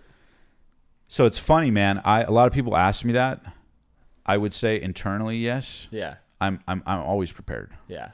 That would be my answer. But no, did I manually go through and whatever? Maybe. I've never prepared more than, maybe 10, 15 minutes for a podcast. Yeah. Otherwise, I have found that if I do, I start trying to chase something, an expectation. Right. Okay, do this, do that. Or I try to like recreate or re-get the guest to ask something that on another podcast because I listened to it. So that's comfortable to go to. Yeah. So over the years, I enjoy the rawness of it. And I actually enjoy learning with the audience. Because I assume the audience knows nothing. That's why most of my stories, interviews start out of childhood and then I'll work the way up, because human beings, when they're listening to content, think one of 2 things: me too, or so what? Yeah. Me too, or so what? So I try to always get people to go, oh, me too. Oh, I also came from a toxic. Oh, I also understand heartbreak. Oh, I also. So that gets people to stay. So that my preparation was that, but I try to always be ready. Like I try to live in an energy space where if you're like, hey, you're interviewing, Vladimir Putin in 20 minutes. Can you do it? Boom, let's roll. Yeah. I'm ready. Yeah. So that's always been my 5-hour interview. 5 hours, and the guard is standing at the door the whole time, armed. No emotion, no expression. Like how we're here. Imagine like literally just like this, off camera. The guard was standing right there at the door, armed, and there's one right outside the door, armed too. And Tate had a he had like a bag with him, which obviously was armed. Yeah. But just like ready to go. So it's like there's like 10 guns in the room, like 10 guns in the room, guards, armored vehicle, like the whole thing. You want to talk about anxiety, bro? And I'm hosting him on my show, on my thing. I'm like, my head, I'm like, what the is life? But yeah. How long did you spend in Romania? A week. Because after that, we started getting like weird vibes from the cops and the staff. And, and he's very, like he wasn't supposed to be there. Yeah, it was crazy. So we wanted to kind of get out of the country kind of quick so we didn't get stuck and thrown in jail. A week's a good amount of time, though. Yeah. So one thing is I scheduled it so that when we flew in, we do the interview like the next day. Yeah. Because I knew if we did it prior, I'd be in crippling anxiety the whole week leading up to it. Just exactly. Like, So I wanted to get there, and before I realized what the hell's going on, do it, and then Yeah. kind of enjoy the next few days to kind of decompress. So that's what we ended up doing. But we talked about everything, and I got to, because so many people about Tate have these opinions, and he's a misogynist, and he's a this. But what was cool is I got to ask human questions, right? Like similar to how I asked you the other day, like, yo, Jared, what was it like when you got the huge wire that was like amazing? Most people in life wonder that. Yeah. And will never ask that. Right. They will never ask the valet guy, hey, what celebrities come here? Yeah. What was the wire? Right. So I get a kick out of being the guy who, for the audience, gets to ask what everyone's thinking. Kind of like the kid in class who had the guts to raise their hand. I don't take it for granted that I get to raise my hand with Tate and be like, yo, you're causing all this controversy, but like, what do you say to people who go, I like your philosophies, but the way you deliver it is like provoking and throws people off. You right? gotta know that. Right. Like, so to me, when I interview people, it's not that I always agree with them. Right. A lot of people, we lost some business because people were pissed about that, and other people like loved it. Right. So that's the universe in balance. But yeah, I got to ask and do that, and it was that the surreal. most interesting podcast experience you've done? Yeah, of course. Yeah, of course. Flying to Europe to do that, and the anxiety and the stress and flying the whole team, and is it going to happen? Is it not? And then he shows up, and then we thought it was going to be an hour or two, and he's like, no, man, I got all day. We lit up 2-3 cigars. Wow. What's crazy is we weren't supposed to smoke up the room. It was like a crazy fine if we did. Yeah. But he came in and lit it up, and all of us just kind of looked at each other, and we're just like, don't say anything, just let him do it. And then at the end, he was like, yeah, by the way, don't worry about the cigar smoke. Like, I'll take care of the whole thing. And yeah, I got to interview Andrew Tate for 5 hours. That's incredible. Smoking cigars and talking about life and business and what it's all about. How was interviewing PBD? Patrick Bet-David's awesome, man. I've had Patrick on the show twice, and you've had him on twice now. Yeah, I've had Pat on twice. He's become a cool. One thing that's cool is that a lot of these guys have shown me a lot of love. Yeah. And Tom Bilyeu, same thing, and have given me access and disproportionate opportunities, and I recognize that. But Patrick was awesome. Same thing, man. I got to. I think, and why not to toot my own horn, and I say it from a genuine place. I think when you genuinely care, people feel that. Yeah. Right. Like I think people feel here. There's no agenda. We're not trying to sell anything. Yeah. Me and you, like we vibe, smoke cigars all the time. We would have this conversation whether there was cameras or not. Yeah, exactly. And so I think when you care, people feel that. Yeah. And it's very hard to be in an energy where someone cares about something that's being said and not feel compelled in some way to reciprocate, validate, whatever it is. But yeah, I mean, he's awesome. Runs a super well-oiled ship. He obviously just exited his company, showed me his vault, gave me a tour of the whole thing. And yeah, I got to see behind the scenes, and he's really intelligent about the guests he gets. Like he's getting mafia bosses and politicians. Yeah. But it was surreal. Super awesome guy. What was the most insightful thing you've learned from any of your guests? I know it's a big loaded question. That they're all made of the same skin, flesh, and bones and blood as me and you. It's all the same tissue. It's all the same. The difference is the internal game. Right? We live on the same planet. We drink the same water. We go to the same restaurants. We defecate and urinate the same way. We have the same orgasms. We have the same desires. We have the same emotional. All things are equal. The only difference is the internal energy shift. Yeah. And I've learned that by example. And the common denominator of all of them is no matter what they were experiencing extrinsically, they internally shifted things, and that made the difference. If someone were to watch one of your interviews, which one would you say is the best one? Oh, dude, I'm asked this all the time. My favorite, except ours, of course, my favorite ever was Dr. John DeMartini. Oh, yeah. I loved it. That was the only time in my life where I did an interview where the second I finished, I was like, I don't care how weird I sound. I was like, dude, can we film again tomorrow? Like, I literally was so compelled. That's probably my favorite interview because he talks about this concept very practically, of like, if you don't fill your day with high priority actions that inspire you, then by default, your day will fill up with low priority distractions that don't. I'll say it again. If you're lost right now, or maybe you're doing well, but you want to get to the next level, you got to realize that if you don't fill your day with high priority actions that inspire you, if you don't plug into the energy, right? If you don't do that, then by default, your day will fill up with low priority distractions that don't. A more simple way to put it is where seeds don't grow, weeds do, right? And with seeds, you got to water it, you got to plant it, you got to put the seed, you got to do all. But if you do nothing, weeds will grow, right? And I think, obviously, there's so much more he talks about, but to me, his ability to talk about that and then balance, like how he talks about the concepts that, similar to what we talked about at the top of the pod, that the universe is always in perfect balance, right? What goes up must come down. When you get a cold or fever, your body does the opposite to heal you. Whenever you get too high, right? Think about people who get high. Oh, I have a hangover, right? Yep. The universe has to balance out the other side. Jeff Bezos took on $30 billion worth of debt, I think. And then, if he didn't take on $30 billion worth of debt, he probably wouldn't have gotten to a net worth of $30 billion, right?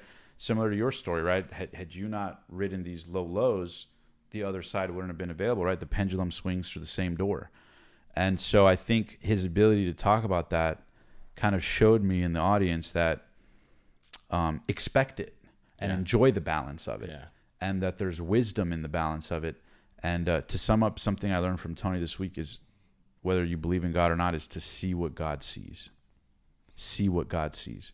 So often we're stuck with what we see and what we think and what we want and we believe, and oh no, this is that. Oh, this is like the thing in the past, like a toxic relationship in the past, I should do this. This is a bad business partner, I should do this. And we come up with all these things that get in the way of like a beautiful reality in front of us.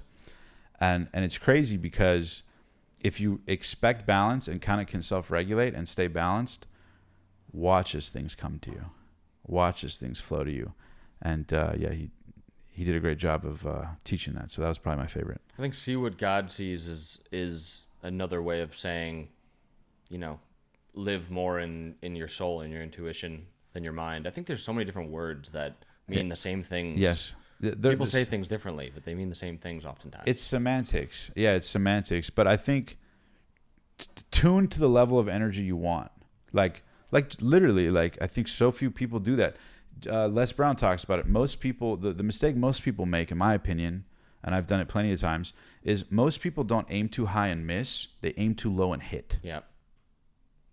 You see what I'm saying? 100%. Most people don't aim too high and miss. They aim too low and hit. Yep. Oh, my goal is to get this commission thing. Okay, cool, got it. Yep. Okay, cool. Yeah. But it's when you do the scary thing, the reservoirs of energy show up, right? Yeah. That are unavailable, and that's where the magic shows up. Tony talks about this concept that it's crazy. It's actually like they did, Carillion photography, where they can see your body, under an X-ray, right? Carillion photography, the temperature of the body, so you can read cells in the body and different elements of the body.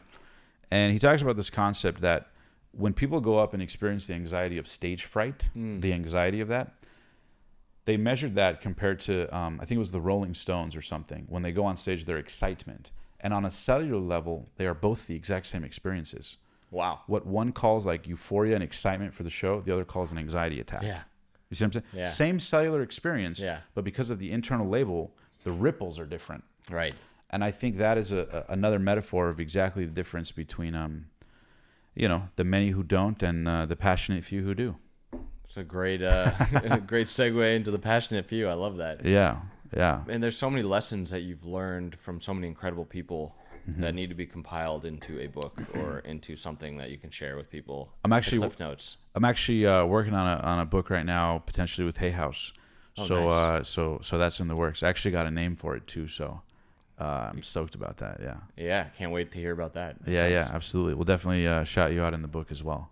Amazing. One other thing too, I wanted to say is like, to your credit and to your point about the internal shifts, I think, touching on that point, like most people don't aim too high and miss, they aim too low and hit, is that there's a certain comfort in doing more of the same.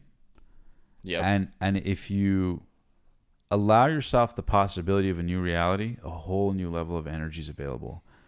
And the thing that I always try to do is part of why I get so animated or why I express things, whatever, and you probably even sense it, is I try to literally live every day as if it was my last.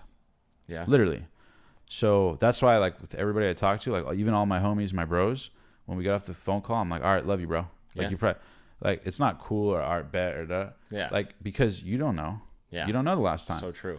Even with my mom and dad, right? That, you know, granted, there's like, you know, they get older and health can become an issue. And so, you know, I treat every experience like this is my last day. This is the last time we'll ever interact. So I want to say what's on my mind. I want to ask questions. And when you live every day like you're going to die, there's a certain amount of life and energy that's available versus just cruise controlling on autopilot. I think people have this misconception that, like, all right, this is my life, and it's like, obviously you're not going to live again, but people think like, oh, I could learn from this, and like, I'll do it over again one day. But it's like, you don't. Not maybe you reincarnate as someone else, but not you. Yes. Whatever you believe, like, this is your one life. Beautiful you said that, dude. I actually, on the way here, there was one story I wanted to make sure to say, and you just reminded me of that. So thank you, God, and thank you, Jared. But it's basically that I heard this thing from John Mayer one time in an interview, and he goes, you know, most people live their life in kind of on autopilot, cruise control, so to speak, and they get to the end of their life, and I wish I would have done this. I wish I would have done that. Suddenly, the anxiety you felt to talk to the girl at 22 is nothing when you're 80 and going, fuck, I should have gone for it. Yeah. I should have done. Or the business you should have started, or the deal you should have tried, or the whatever it is. And it's crazy, but he talked about this concept, and it's never left me. I've never forgotten. He said, imagine you lived your whole life and you fucked it up. You fucked up your relationship. You fucked up your finances. You fucked up your body. You didn't live your dreams. You didn't go for it. You listened to you didn't do any of it. And you get to the end of your life and you're on your deathbed and you're like, oh man, fuck, I fucked it up. I fucked it up. And you just like pray and you're like, please God, give me another chance. Please God, give me another chance. Like, I'm not going to make these mistakes. Please, please, please. And God goes, all right, fine. Here's your second chance. And from this moment you go, oh shit. Oh shit, I'm 32. Fuck, I get to do it again. Fuck. Now live your life onwards. Like, this is your second chance, not your first. And watch how different your distinctions are. Watch how different you react to fear. Watch how different you react to these things. So future project as if the whole thing went wrong, and this is your second chance to do it right. Is that not the same thing as the Dickens process when you're living this horrible existence at Tony's events? When, for people who don't know what it is, you're envisioning, you know, you gained a bunch of weight, you ruined your relationship, you never took that chance, and you feel the pain, because it's like one thing to think about, you feel it, and you feel it for 10 minutes, and people start getting angry and moaning, and they're in misery, and it's you build it, and then you get pulled on a slingshot, and you're pulled, and then you get shot back into like where you are right now. Yes, that's a powerful experience. It is, man, and it speaks volumes about, you know, there's two ways to live your life. One is if nothing is a miracle. One is if everything's a miracle, you know? And when you take advantage of that, I think you even talked about, for you, the Dickens process, you imagined, maybe tell the story one more time for the audience, is like, you know, I think it was like you were imagining this house and car. Oh, that's a different process. Okay. The Dickens process is when you're imagining the bad stuff. It's like future projecting. You never did the thing you said you were going to do. You know, you gained 40 pounds, you gained 60 pounds, now you're sick, and you're looking in the mirror and you're feeling horrible, and then, you know, and your wife left you, and you know, you're feeling that pain, like what John Mayer is saying, and then boom, you're back now, and it's like, okay, I got a second chance. Oh shit, yeah. But that's on the opposite side. Yeah. You know, the other practice is you're actually, since we sabotage ourselves and our beliefs get in the way, you imagine yourself as someone who only loves and cares about you and only wants what's best for you. Yes. And you walk up to your own future life, and you're embracing your future life through their lens, because your mind's not sabotaging it. And you're admiring your future life, and you're putting love and you're putting emotion behind a vision. Yeah. And then eventually, you know, 10, 15 minutes in, you walk upstairs, you walk into the bathroom, and you look in the mirror, and it was you the whole time. Yeah. So it's like he hits both of those. He hits the pulling you down the bad path, and then letting yourself get down the good path and putting emotion behind it. Yeah, well said. I have one more quick question for you, dude. When you know, obviously you had a successful exit, you built this 9-figure company, you know, but along the way you've had success as well. But I'm curious for you, what was the biggest difference between what you imagined it would take and look like and be like versus the reality? Was it a little easier than you thought? Was it harder than you thought? Was it actually more relaxed and like, oh yeah, just do the right things over a sustained period of time? what ended up being the reality for you versus what you thought it was for the audience who might be in that first phase of their life and their ambition? I'm curious. So it's a great question, because when we envision something that we want, our mind tends to think of the worst case scenario. It thinks of how hard it'll be, how bad it'll be when we fail. Mm-hmm. And the truth is, going back to the very beginning of the conversation, things happen in ways that you never could have imagined. But I'll give you an example. I'll give you a good example. They happen right on time for magic. Yeah. I'll give you a really perfect example of this. So 2 years ago, we had ZenDrop. The company we had a ton of users. And I was looking at the market, and I was seeing there were these brand aggregators coming up. Thrasio, for example, was buying all the Amazon brands. What they were doing was they were raising money at a 10x valuation, and they were buying companies at a 5x valuation, and they were arbitraging the difference. And I was like, that's an interesting model. Why is no one doing it in the software space? We have all these users. If we buy companies, we can probably grow them. And so I hired on someone to build me a financial model to say, is this a good idea or a bad idea? Ended up being a really good idea. I brought him on to help me with it. We ended up going out and we got 6 software companies to sign LOIs that we're going to buy them. We didn't have the money. We just said, we're going to buy you. We hired investment bankers. We went to private equity. We spent $500,000. Fund the deal, yeah. Ended up spending 6 months, $500,000. And Shopify was down 80% in the public markets from the time we started talking to the PE firm that we were going to close with to the time we lost the deal.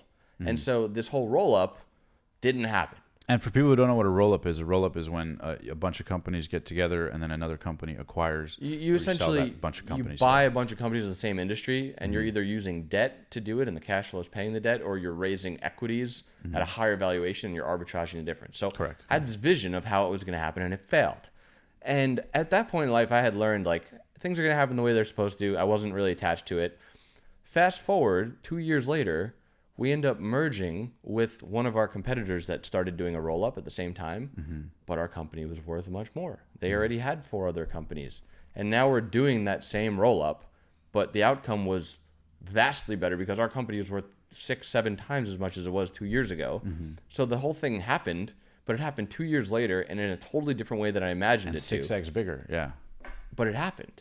So to answer your question, I expected something to happen a certain way. I thought it would be hard. But I was able to get past the fear because I've done things before. And it didn't happen that way. Real quick, just could you zoom in real quick? Because I think it's so important for the audience to understand. When you're trying to do this roll up, and people might hear this and go, oh shit, Jared knew how to hit up a lawyer and put $500,000, right? It's not that fluent to Jared. How much of you didn't even know who to fucking talk to or who to hit up? How much of it, just to humanize it to the audience so they can get that. Yeah. Because I think to me, that is the biggest thing I've learned doing interviews. Nobody knows what the fuck they're doing. You just go, I don't know. I didn't know what I was doing, but I knew that I was doing something I should be exploring because of the intuition. Bingo. So when I thought about the idea, something felt right about it. So it caused me to, okay, what's the next step? I don't know anything about this. Yeah. So who, not what. So I called someone that knows more about this. He said, that's got a lot of potential. You should probably model it out. Okay, I got to model it out. Who, not what. Hey, I need someone to model this out. Connects me to the who. We model it out. Yes. It's a good idea. The breadcrumbs, you follow the breadcrumbs, yes. And ultimately it looked like a failure. It didn't work. We wasted $500,000. The deal didn't happen. But fast forward 2 years later, the exact thing I wanted to happen happened at a much bigger scale in a much easier way. And now we have a much better team and a much better infrastructure than I could have had 2 years ago when we started it. Uh-huh. So to answer the question, things happen in ways completely unexpected. Uh-huh. And so it would be really easy to get attached to that failure and feel down about it and say, I'm not good enough, whatever it may be. Luckily, I'd had validations in the past, and I was able to say, whatever's supposed to happen will happen. And maybe I thought it wouldn't have taken 2 years, but just let go. Yeah. And 2 years later, space and time are a weird concept. Yes. But it ended up happening 2 years later, exactly how I wanted it to. And that goes, I love that you say that. And it goes back to that point that, space, I got this from just so much experiences of life. Space and time horizons are made up. So when you go, oh, I want to make $1 million this year. That is such 365 days. Yeah. What an arbitrary number. Yeah. I want to make this amount in 365. Why not 300? Right. Why not 12? Right. Why not 50? Why not 200? Well, it's the same example. It's made up constructs, and then we get hung up on these made up constructs. Dude, things exactly. And it means nothing on a cellular. Your cells don't know 365 and Tuesday it's just at 12 a construct in our minds. Yes. The story, obviously, I've told you many times of how I manifested this car in 60 days that could not have possibly happened in 60 days. The Lamborghini while your wife was cutting hair. Yeah, it would have been impossible. He dropped off his wife to cut hair and then went to buy a Lamborghini real quick. I didn't say, hey, I want to buy a Lamborghini in 60 days. How would I do it? I did that exercise where I imagined my future life and I put emotion behind it and I let go, and then life somehow served it to me. Yeah, 100%. I'll give you a quick add-on story to that. Remember I told you I got into real estate as an agent? Yeah. So I've always looked for like the miracle of the opportunity, right? Maybe it's laziness, maybe it's opportunity. I don't know what it is. Ingenuity, I'll call it. When I was an agent in real estate, I didn't know anything. And I go into the office my first day, and all I care about is a top performer. Like, I don't care who's making the most money. Right? Like, I want to study what you're doing. How are you doing? Who are you talking to? How? Period. And I know nothing, like zero. I took a crash course. It took me like 3 times to pass my real estate license exam. Like I could not study for the life of me, but I went to these crash courses, somehow passed. Anyways, so I get my license. I go to the office, and this is when I first got into Tony Robbins. So I'm like, make your move, say yes. Before I get on calls, people are like, why is this guy on a trampoline? Anyways, so I go, and everyone's like cold calling, and I'm making cold calls, and I'm just like, man, this is so. And I realized the top producing guy is not selling. Actually, sold the least amount of units. He's not selling a lot of homes. But I look at the ticket and it's higher, good ones, chunky ones. Yeah, and 2-3% of 5 million and 10 million, $200,000, $300,000 commissions, versus the guy who's selling $500,000 houses and making significantly less. And so I kind of shadowed him, probably annoyed him a little bit with all these questions. Now he's actually become a good friend. Shout out Danny Navarro. But I'm seeing this and I'm like talking to him and all this. And I'm like, well, are the forms any different that you fill out, right? The purchase agreements, or when you make an offer on a property, or the escrow and the process, is anything different? He's like, no. He's like, usually just high ticket people they're very particular, but if they like you, they're kind of easygoing as long as you proactively communicate. That's it. Yeah. Versus other people who are like, putting their life savings for this $500,000 house. Yeah. Versus the guy who's buying a $5 million house for his family in the summer. Yeah. You know what I mean? Just the summer house. And they have like 3 or 4 others, and they'll give you all those listings, right? Yeah. So I heard that, but everyone else in the office I talked to was like, oh, I make 100 calls a day, and I like do it. And so my brain went, what sound? So I finally switched like maybe a week or 2 in to that. And I remember one day going to the office, I called a bunch. I was on cold calls forever, and I was like, how much do I want to make in commissions, right? And I was like, it'd be cool to make $100,000. Right? Yeah. At that time, I had never, so I was like, if I can make $100K, like, I'm fucking set. So I do the math, and I'm like, okay, so that's like 500,000, and then the broker takes some. So I'd probably need to sell like 12 houses at 500,000, right? I'm like doing all that, whatever it is. And I tell my guy that I'm like, is this a good plan? He's like, yeah, or you could sell 1 for $5 million. Yeah. And I was like, oh yeah. Like, why didn't I think it? Like, I just assumed I couldn't, right? So I go on the MLS, right? And I grew up in a city called Walnut, California, which nobody's ever heard of, maybe until now. And I look up the most expensive house. I go to the MLS, you can play with the settings, and I go to the most expensive house in the city, right? The king of the hill. I shit you not, the listing price was $5 million, right? It was an expired, by the way. I looked for and it was an expired listing. And so I had a buddy who could like reverse trace the number. So on a whim, with no experience, nothing, I call this, and I'm nervous out of my mind. Dude, I just got my license like 2 weeks ago, like maybe a week and a half prior. I've never done a listing. I've never even filled out the form. I know nothing. Zero. Kind of like the interview. I just go for the big thing right away, and the universe rewards you. So I cold call this guy, and it goes to voicemail, right? And I'm like, hey, hey, what's going on? My name is Omar, and I saw your property here. I actually grew up here. I have no idea what I'm saying. I literally learned the terms about acreage. I don't even know what I'm saying. I'm just using key, lingo and shit. It's a funny story. So I end up leaving a voicemail. Nothing happens. The next day, I get a call from. He's like, "Hey, Omar, left your voicemail. Yeah, absolutely. Why don't you come by the house? Are you free today? Are you free today?" So I'm like, "All right." I end up going, and my first listing appointment and deal ever was a $5 million house. Wow. And it just proved to me right away, like, oh, just assume, like, not out of negligence or arrogance, but just the paperwork is the same. The only difference is on the form. You just add 3 more zeros, 2 more zeros. Yeah. That's it. No more work. And because I wrote 2 more zeros, my check had 2 more. You know, Dude, that's a great example of like when you're starting something. The person starting a huge company versus small. Like starting a restaurant will probably be harder than starting a massive tech company. dude. Yes, I'm so glad you said that. I guarantee you, and I say this respectfully to entrepreneurs out there, I guarantee you there is somebody that has been working on their restaurant for 30 years. Yeah, still that making their profit wouldn't amount to, for example, I got one of my buddies started a roofing company. He's actually the one I wasn't able to make it to in Dallas. Shout out Kaiser. Started a company 3 years ago, and he also exited at a 9-figure valuation in 3 years. Wow. And like 3 years is nothing. Yeah. Nothing. 3 years ago, like you know what I mean? That's because you're aiming higher from the beginning. Yeah, from the start. And the universe doesn't know like, you know what I mean? There's people who've worked way harder than you and I, and because the vehicle they're in, the beliefs they're in, the people they call versus their whole life is, and they can the sad part is they beat themselves up. Oh man, how come he's this? When you're the one that just could have played a bigger game from the beginning. You still could. Just give yourself permission. And I think that's really what it comes down to, permission. Yeah. It's so few people do, and the few who do end up being the 1%. Yeah. Aim higher. There's really no limit. So to wrap this up, we've had a great conversation. Oh man. I mean, usually I would say, what do you want to leave people with? We've left them with a lot of stuff. What would be a place you want to leave people with from this conversation? Nothing in life has any meaning except the meaning you give it. It could be the best life ever. It could be the biggest mistake ever, right? I think Tony talks about this concept too, that your life can either be an example or a warning. But my best advice to people, honestly, is to live your life, this one, as if it was your second chance. As if you said no to the things that wouldn't change your life. As if you played it safe. As if you didn't take the chance, if you didn't make the call. And also know that the feeling of anxiety and pushing past it, that right there, the better you get at that, the more money you'll make, the more impact you'll have, the more things that will happen. That feeling, most people feel that and like, no, I'd rather not. Like, no. Get really comfortable with that feeling.